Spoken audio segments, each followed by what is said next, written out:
Hi అండి, నమస్తే. నేను మీ జాడే లక్ష్మణ్. ఈరోజు ఏదైతే తెలంగాణ రాష్ట్ర వ్యాప్తంగా బంద్ అందరికీ తెలిసిందే విషయం. ఏదైతే బీసీ రిజర్వేషన్ కోసం తెలంగాణ రాష్ట్రాన్ని బంద్ పిలుపునిచ్చారో దీనికి సహకరించిన పార్టీలు ప్రతి ఒక్క party, Congress, BJP, BRS, CPI, CPM, total party, తెలంగాణలో ఎంత పార్టీలు ఉన్నారో అన్ని పార్టీలతో దీనికి మద్దతు పలికాయి. మరి దీనికి పడుతుంది ఎవరు? ఏ పార్టీ? దయచేసి మీరు మీ యొక్క సమాధానం పెట్టండి. ఎందుకోసం అంటే ఈ క్వశ్చన్, ఈ సవాల్ సోషల్ మీడియాలో ఒక సంచలనంగా మారుతుంది.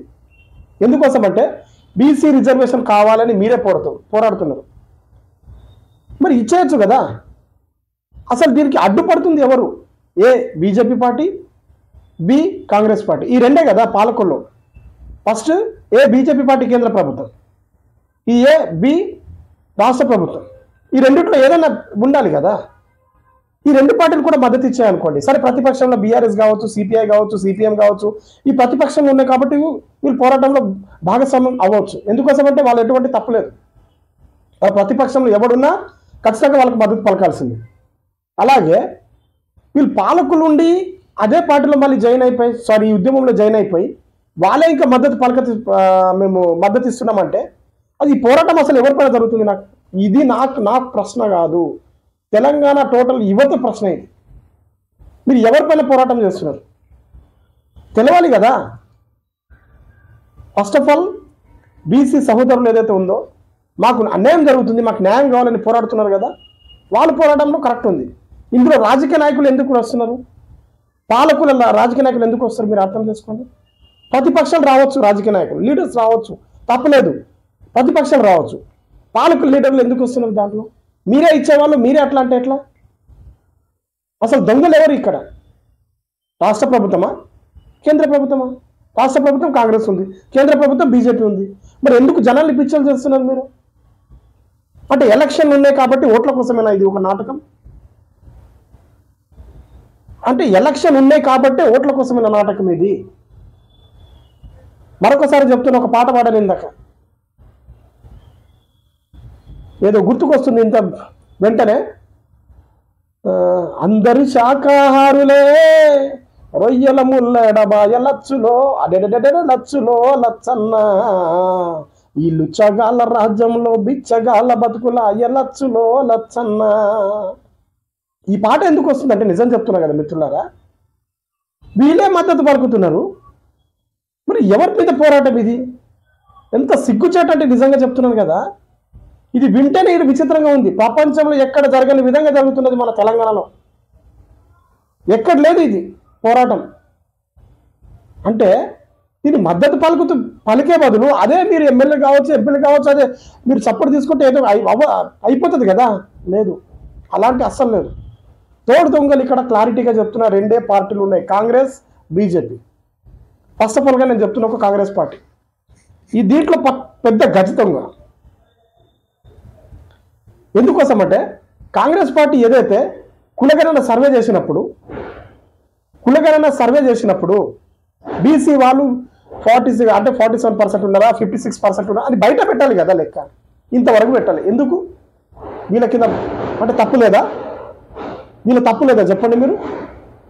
తప్పు ఉందా లేదా వీళ్ళది? అలా అని కాంగ్రెస్ పార్టీని కిందేసి బీజేపీ పార్టీని పైకి లేపడం లేదు. బీజేపీ పార్టీ ఈ గజ దొంగ అంటే అది టెర్రరిస్ట్ లెక్క అయిపోయింది. బీజేపీ పార్టీ పని ఏంది? ఇంతకుముందు అసెంబ్లీలో వాళ్ళు ఏమన్నారు? సరే మద్దతు ఇస్తామని చెప్పారు. మరి ఇప్పుడు ఏమంటున్నారు? దాంట్లో ముస్లిం వాళ్ళు వస్తున్నారు కాబట్టి మేము సహకరించాం, మేము మద్దతు పలకం దానికి. ఇది భారతదేశం. దీంట్లో ఒక హిందూ వాళ్ళే ఉండకూడదు.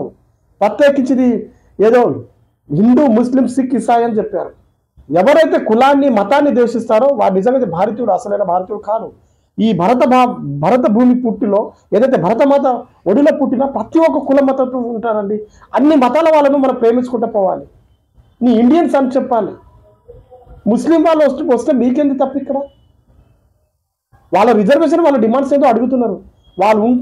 వాళ్ళు ఉంటే మీకెందుకు? అంటే కేవలం మీరు హిందూ వాళ్ళకి ఇస్తారా?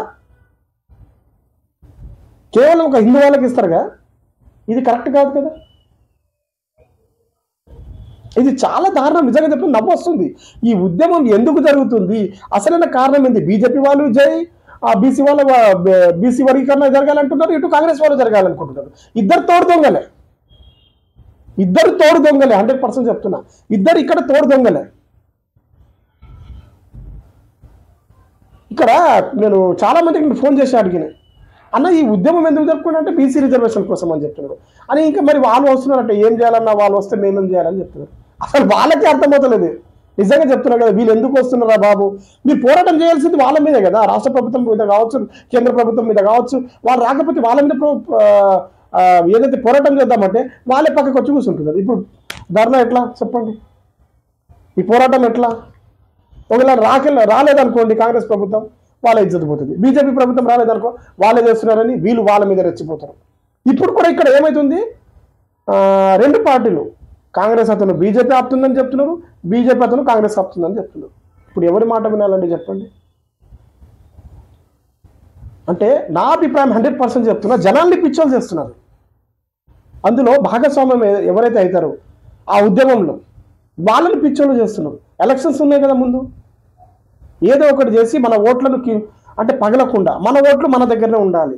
అంటే మేము కూడా బీసీకి సపోర్ట్ ఇచ్చాం కదా, మా బీజేపీ పార్టీ కూడా సపోర్ట్ ఇచ్చింది కదా, మా కాంగ్రెస్ పార్టీ కూడా సపోర్ట్ ఇచ్చింది కదా అని చెప్పుకోవడానిక మీరు ఈ ఉద్యమంలో వస్తుంది? ఎందుకు ఇలాంటి పిచ్చి పిచ్చి పనులు చేస్తున్నారు? మీరు రాకండి, ఈ ఉద్యమంలో మీరు రాకండి. ఎవరైతే ప్రతిపక్షాలు ఉంటారో వాళ్ళు రావచ్చు, ఎవరైతే మేధావులు ఉంటారో వాళ్ళు రావచ్చు, ఎవరైతే యువకులు నిరుద్యోగులు ఉంటారో వాళ్ళు పాల్గొనవచ్చు, రైతులు కూడా ఖచ్చితంగా ఈ ఆందోళనలో పాల్గొనవచ్చు. కానీ పాలకుల్లో మీరే ఉండి మీరే రావడానికి నవ్వు వస్తుంది. నేనే కాదు, చాలా మంది వింతగా నవ్వుతున్నారు. ఇది అసలు ఏంటి ఇప్పటి వరకు కాదు, ఇది చాలా మందికి అర్థమవుతున్నది. ఈరోజు ఈ ఏదైతే ఫస్ట్ టైం బీసీల ఆందోళన ఇంత పెద్ద జరగడం అంటే తెలంగాణలో ఫస్ట్ టైం. ప్రతి ఒక్కరు గమనించండి. దీనికి మీరు దయచేసి ఒకసారి కామెంట్ రూపంలో నాకు తెలపండి, దొంగ బీజేపీయా లేకపోతే కాంగ్రెసా? దయచేసి అసలైన దొంగ ఎవరు ఇక్కడ, బీజేపీ కాంగ్రెసా? నేను నా అభిప్రాయంతో చెప్తున్నా, కాంగ్రెస్ ఏదైతే ఉందో కులగణన జరిగినప్పుడు మరి బీసీ వాళ్ళు 42% ఉన్నారు, లేకపోతే ఏదేదో 56% ఉన్నారు, ఇంకా లెక్క బయట పెట్టలే. మరి బీజేపీ వాళ్ళు 100% చెప్తున్నా, ఇందులో ముందు అసెంబ్లీలో మద్దతు ఇచ్చి వాళ్ళ తర్వాత ఏమంటున్నారు, లేదు అందులో ముస్లిం వాళ్ళు ఉన్నారు, మేము మద్దతు వాళ్ళకి అని చెప్తున్నారు. అసలు అంటే దొంగలు ఎవరు, తోడు దొంగలు ఎవరు, దీంట్లో ఏం అర్థమవుతుంది? మరి దీంట్లో ఉన్న రాజకీయ నాయకులు ఏం చేస్తున్నారంటే, ఆ బీజేపీలో ఉన్న రాజకీయ నాయకులు కావచ్చు, మళ్ళీ అదేవిధంగా కాకుండా ఈ కాంగ్రెస్లో ఉన్న బీసీ రాజకీయ నాయకులు వాళ్ళు ఏం చేస్తున్నారంటే, ఇప్పుడు నేను రాలేదనుకో నా పరువు పోతుంది, నేను కూడా బీసీ కాబట్టి మా పార్టీ ఏమనట్లేదు అంటే, అలాంటి లీడర్ల కోసం, అలాంటి కార్యకర్తల కోసం ఒక పార్టీ సంచలన నిర్ణయం తీసుకున్నది. ఏముంది, మీరు కూడా దాంట్లో భాగస్వామ్యం కాండి. ఏమంటా కదా, నేను కొట్టినట్టే ఉంటా, నువ్వు ఏడ్చినట్టే ఉన్నావు. నిజంగా చాలా విచిత్రంగా ఈ ఉద్యమం జరుగుతుంది. ఉద్యమం జరుగుతుందంటే వన్స్ అపాన్ ఎ టైం ఒకప్పుడు ఒకానొకప్పుడు ఉద్యమం జరుగుతుందంటే ఖచ్చితంగా పాలకులు ఎవరు అందులో పాల్గొన్నారు, వాళ్ళు న్యాయం చెప్పేవాళ్ళు, వాళ్ళు తీర్పు ఇచ్చేవాళ్ళు, వాళ్ళు ఖచ్చితంగా వాళ్ళు ఏదో వాళ్ళకి సపోర్ట్ ఇచ్చేవాళ్ళు. వాళ్ళ చేతిలో పెన్ను ఉంటుంది కదా, ఒక 2 నిమిషాల పని వాళ్ళు. బీజేపీ ప్రభుత్వం గవర్నర్ వాళ్ళే ఎంచుకున్నారు కదా, ఎంత పొడి చెప్పండి. కానీ దీనికి మరీ రెచ్చగొట్టి ఇప్పుడు ఏదైతే ఉంటారో మిడిల్ క్లాస్ వాళ్ళ నుంచి వాళ్ళు వస్తారు కదా, వాళ్ళ పరిస్థితి ఎంత దారుణం ఉంటుంది. దీని గురించి ఎవరు పట్టించుకోవట్లేదు ఇంతవరకు కూడా. ఇంకా పర్టికల్ చెప్తా ఒకటి, బీసీ దీంట్లో బీసీ రాజకీయ నాయకులు మళ్ళీ లీడర్లు ఉంటారు కదా, అధ్యక్షులు కావచ్చు, ఉపాధ్యక్షులు కావచ్చు, మండల ప్రెసిడెంట్ కావచ్చు, వీళ్ళ పాప పరిస్థితి వీళ్ళ అన్యాయం జరుగుతుంది కాబట్టి, మా బీసీ వాళ్ళకి అన్యాయం జరుగుతుంది, వాళ్ళు పోరాటం చేస్తున్నారు. వాళ్ళ అసలైన పోరాటంలో వీళ్ళు భాగస్వామ్యమై ఈ కాంగ్రెస్ పార్టీ బీజేపీ లీడర్లు ఎవరైతే భాగస్వామ్యమై వాళ్ళ పోరాటాన్ని సర్వనాశనం చేస్తున్నారు.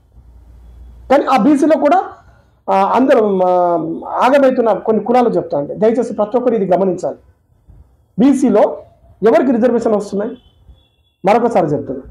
మున్నూరు కాపు కావచ్చు, యాదవులు కావచ్చు, గౌడ్లు కావచ్చు, పద్మశాలి కావచ్చు, ఈ 4 జాతులు తప్ప 100% చెప్తున్నాను, వీళ్ళకు ఒక కరెక్ట్ రిజర్వేషన్ వస్తున్నాయి. అదేవిధంగా కాకుండా మరొకసారి చెప్తున్నా, ఏదైతే గంగిరెద్దు జాతి అన్నట్టు వాళ్ళు సంక్రాంతికి వస్తారండి, ఊరు అమ్ముకుంటారు, వాళ్ళ పాపం ఊరు ఇట్లా ఎద్దులు పట్టుకుని అమ్ముకుంటారు. వీళ్ళు కూడా బీసీ, మరి వీళ్ళకి ఇంతవరకు సర్టిఫికేట్ లేదు, బీసీలు అసలు చేర్చుకోలేదు. వీళ్ళ గురించి ఎందుకు నోరెత్తడం లేదు మీరు, ఎందుకు మాట్లాడటం లేదు మీరు, ఎందుకు మాట్లాడటం లేదు ఒకసారి ఆలోచించండి. ఈ విషయం నేను ఎందుకు బయట తీసుకొస్తున్నా అంటే, నిర్మల్ జిల్లా బెల్తరోడ దగ్గర ఒక ఉంటుందండి, బెల్తరోడ. అక్కడ దాదాపు 2-3 కుటుంబాలని గ్రామ బహిష్కరణ చేసిండ్రు. అంటే వీళ్ళు బీసే, వీళ్ళు ఏంటి బీసే అంటే ఇలాంటి వాళ్ళకి ఇప్పటివరకు గవర్నమెంట్ సర్టిఫికేట్ కూడా ఇవ్వలే. ఎంత దారుణం! అదేది కాకుండా దాని తర్వాత పిచ్చకుంట్లో అని చెప్తారు. అంటే నేను అంటున్నాను కాదు, ఇదొక జాతి గురించి మీకు తెలవాలి కాబట్టి చెప్తున్నా. సమాజంలో ఖచ్చితంగా నలుగురికి తెలవాలి. నా వీడియోస్ ఏదో లైక్ల కోసం వీడియో కోసం తీయండి, ప్రతి ఒక్కరు అర్థం చేసుకోండి. సమాజంలో ఏమున్నాయో వాస్తవాలను సేకరించినప్పుడే వీడియోలు చేస్తారు.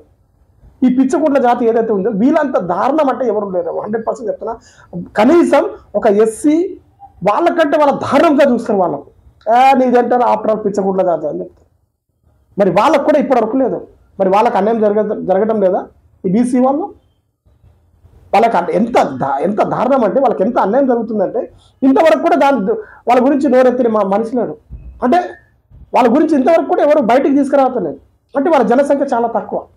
ఊరికి ఒక కుటుంబము, 1-2 కుటుంబాలు ఉంటాయి. కొన్ని ఊర్లో అట్లాంటి కుటుంబాలు కూడా ఉండవు. ఇక్కడ ఉండేది ఏది బీసీ, ఓన్లీ మున్నూరు కాపు, యాదవులు, గౌడ్స్, అదేది కాకుండా ఈ పద్మశాలి, వీళ్ళు ఎక్కువ ఉంటారు కాబట్టి రిజర్వేషన్ ఇటు పల్టా ఇచ్చిండు. మరి ఇలాంటి జాతులకు ఎవరు? సంచర జాతులు, మళ్ళీ నెక్స్ట్ అర్ధ సంచర జాతులు. మళ్ళీ వీళ్ళు కూడా చాలామంది ఉన్నారు కదా, వీళ్ళని కూడా ఇంతవరకు సర్టిఫికేట్ లేని పరిస్థితి. అంటే ఎంత దారుణం అండి చూడండి. బీసీలో పర్టికల్ ఒకటే అని లేదు, అందరికీ బీసీ కుల గణన లేదు జరిగినప్పుడు వీళ్ళందరికీ ఫలాలు అందాలి. ఫస్ట్ ఆఫ్ ఆల్ దీనిపై క్లారిఫైగా ఫస్ట్ మీరు రిజర్వేషన్ మన కుల సర్వే చేసిన తర్వాత కరెక్ట్ ఆ ప్లాట్ఫామ్ ఏదైతే ఉందో కుల సర్వే చేసిన తర్వాత జనాల ముందు పెట్టండి. రేవంత్ రెడ్డి గారు మీ పని ఇది. సీఎం అయ్యానా నేను ధర్నాకు మేము కూడా మద్దతు ఇస్తామంటే ఎట్లా? ఎంత సిగ్గుచేటు అండి చెప్పండి. కాంగ్రెస్ పార్టీ మద్దతు ఇస్తుందంటే ఎంత సిగ్గుచేటు. కులగణన మీరు చేసింది మీరే, ఎందుకు బయట పెడతలేదు? అసలు ఎందుకు బయట పెడతలేదు చెప్పు? దొంగలు కలిసి ఊరంతా పంచుకున్నట్టు ఉంది ఇప్పుడు బీజేపీ కాంగ్రెస్ పార్టీ ఇద్దరు కలిసి. అరే మేము కూడా ధర్నాలో పాల్గొంటాం, మేము కూడా పాల్గొంటాం, నీకు కావాలంటే నీకు సీట్ ఇప్పిస్తా మళ్ళా. రైట్, రండి ఏముంది? ఇక్కడ జరుగుతున్న అసలైన ఉద్యమం ఇది అండి. దయచేసి నా అభిప్రాయం ఏంటో తెలిపాను. మీ కామెంట్ రూపంగా ఇక్కడ దొంగలు ఎవరు, కాంగ్రెసా బీజేపీ? మీ కామెంట్ రూపంగా దయచేసి తెలపండి. ప్రతిపక్షాలు అయితే ఎవరు దొంగలు ఉండరు. ఎందుకోసమంటే వాళ్ళు ఉన్నప్పుడు వాళ్ళని క్వశ్చన్ చేయొచ్చు. వాళ్ళ పార్టీలు ఇప్పుడు బీఆర్ఎస్ ఉన్నప్పుడు వాళ్ళని ప్రశ్నించాం, ఓడగొట్టే వరకు ప్రశ్నించాం. ఇప్పుడు అది లేదు కాబట్టి ఆ పార్టీని ప్రశ్నించే హక్కు మనకు లేదు. ఇప్పుడు వాళ్ళు ఏం చేయలేరు కదా. వాళ్ళు ఏం చేస్తారు? మనకు సపోర్ట్ రాకపోతే ఆ పార్టీని మనం క్వశ్చన్ చేయొచ్చు. అంటే బీఆర్ఎస్ కూడా వాళ్ళకి మద్దతు ఇస్తున్నట్టు ఉంది అని చెప్పొచ్చు. వాళ్ళ ఉద్యమంలో పాల్గొంటున్నారు కాబట్టి వాళ్ళకి మనం ఏం అనలేం కదా. దయచేసి ప్రతి ఒక్కరు ఆలోచించండి. ఈ బీసీలు ఏదైతే ఉందో కుల సంఘాల నాయకులు మీరు కూడా అర్థం చేసుకోండి. మీ ఉద్యమంలో ఈ కాంగ్రెస్ పార్టీ కావచ్చు, బీజేపీ పార్టీ కావచ్చు, వీళ్ళు వస్తే దయచేసి మా దాంట్లో రాకండి. మీ తోడుదుగ్గులు మీకు మీ రిజర్వేషన్లు ఆపేస్తున్నది వాళ్ళే. మళ్ళీ మీకు కొట్టకుండా మీకు నిజం చెప్తున్నా కదా, వాళ్ళే కొడుతుంది వాళ్ళే, పైన ఇంకా వాటర్ తాగు ఛాయ్ తాగని ఇస్తున్నది వాళ్ళు. ఇది ఇప్పుడు కాదు కదా, ఇంకా ఎప్పుడు కూడా సక్సెస్ఫుల్ కాదు. రెండు పార్టీని పక్కన పెట్టి మీ ఉద్యమాన్ని స్టార్ట్ చేస్తే అది కరెక్ట్ అవుతుంది, సెట్ అవుతుంది. నా అభిప్రాయంతో తెలుపుతున్నా. దయచేసి ప్రతి ఒక్కరు ఆలోచించండి. నేను ఉన్న వాస్తవాలే చెప్తాను. ఏదైనా మీ నుండి ఇంకా స్వీకరించాలంటే దయచేసి కామెంట్ రూపంగా తెలపండి. ఎవరి దయచేసి కించపరిచినట్టు మాట్లాడతలేదు. బీసీల కోసం వాళ్ళు అన్యాయం జరుగుతున్నారు కాబట్టి నేను ఏదైతే ఉందో దానిపై ప్రత్యేకించి వీడియో చేయమంటే నేను చేస్తున్నాను తప్ప ప్రత్యేకించి వాళ్ళని కించపరిచే విధంగా కూడా మాట్లాడతలేదు. అలా మాట్లాడుతూ కూడా నన్ను క్షమించమని గర్వంగా అడుగుతున్నాను. ఎందుకోసం అంటే ఇక్కడ ఒక సంచర జాతులు, అర్ధ సంచర జాతులు, అదే కాకుండా పిచ్చకుంట్లలో, అదే కాకుండా గంగిరెద్దులు, ఈ 4 జాతులు చాలా ఈ బీసీలో వరిగిన అది ఏమంటారు, అనగారు వరిగిన అంటారు కదా, అలా తొక్కేస్తున్నారు వాళ్ళు. చాలా దారుణంగా ఒక దారుణ పరిస్థితిలో ఉన్నారు వాళ్ళు. వాళ్ళని ఫస్ట్ లేపండి, ఈ జాతి నుంచి ఫస్ట్ లేపండి. ఇది చాలా దారుణం, నిజంగా చెప్తున్నా కదా. వాళ్ళకి జరుగుతున్న అన్యాయం ఒక ఎస్సీ వర్గానికి కూడా లేదు. 100% చెప్తున్నా. కనీసం నువ్వేంట్రా ఒక వన్స్ అపాన్ టైం నువ్వేంట్రా మాలోడు, నువ్వేంట్రా మాది కూడా అనే ట్రోళ్ళు ఇప్పుడు ఏమైంది నువ్వేంట్రా పిచ్చుకుంటున్నా అనే పరిస్థితికి వచ్చింది. ఎంత దారుణం అంటే మీరు దయచేసి ఆలోచించండి ఒకసారి. ప్రతి ఒక్కరు ఆలోచించండి. అంటే వాళ్ళకి ఇప్పుడు కూడా బీసీ సర్టిఫికేట్ లేదనే పరిస్థితి మీరు గమనిస్తున్నారా? ఎవరైనా మీకు అవగాహన ఉందా? కనీసం వీళ్ళు బీసీలో ఉన్నారని కనీసం మీకు అవగాహన ఉందా లేదా? ఉందా మీకు? ఫస్ట్ బీసీ ధర్నాలో పాల్గొంటున్న నాయకులకు మీరు ఫస్ట్ ఆపండి. మీరు వాళ్ళ దగ్గర రానియకండి. మీరు మీ ఏదైతే బీసీ వాళ్ళే ధర్నా చేయండి దయచేసి చెప్తున్నాను. కుల సంఘాన్ని తీసుకున్నాం తప్పులేదు, కుల సంఘాన్ని తీసుకోండి తప్పులేదు, ప్రతిపక్ష లీడర్లను తీసుకోండి తప్పులేదు. కానీ బీజేపీ కాంగ్రెస్ వాళ్ళు వస్తే మిమ్మల్ని న్యాయం చేసే వాళ్ళు ఎవరు మరి చెప్పండి? మరి ఎవరు చేయాలా? మాలాంటి కళాకారులు చేయాలి. ఎవరు చేయాలా? వచ్చే వాళ్ళు అక్కడ కెమెరా మీ వీడియో తీసుకుంటారు కదా, రిపోర్టర్ చేస్తారా చెప్పండి?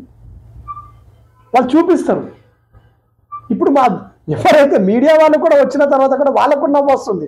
అరే మేము క్వశ్చన్ ఎవరికి అడగాలబ్బా? క్వశ్చన్ కనీసం మా లోగో తీసుకొని క్వశ్చన్ ఎవరికి అడగాలని వాళ్ళు కూడా నవ్వుకుంటున్నారు. లోపల 10 మంది 20 మంది ఒక దగ్గర అడగాలి. ఏందన్నా ఇది బీసీ రిజర్వేషన్ అంటే? మరి బీసీ వాళ్ళు రేవంత్ రెడ్డి పైన పై రావాలా, లేకపోతే బీజేపీ ప్రభుత్వం నరేంద్ర మోడీ పై రావాలా? ఇద్దరు కూడా మద్దతు ఇస్తున్నారు. మరి ఇప్పుడు మేము సెకండ్ లోగో వీళ్ళు తీసుకున్న తర్వాత బైకాట్ తీసుకున్న తర్వాత సెకండ్ లోగో ఎవరి దగ్గర పెట్టాలనేది వాళ్ళకు కూడా అర్థమవుతున్నారు. ఇదే అండి మన తెలంగాణ బీసీ రిజర్వేషన్ల పోరాటం.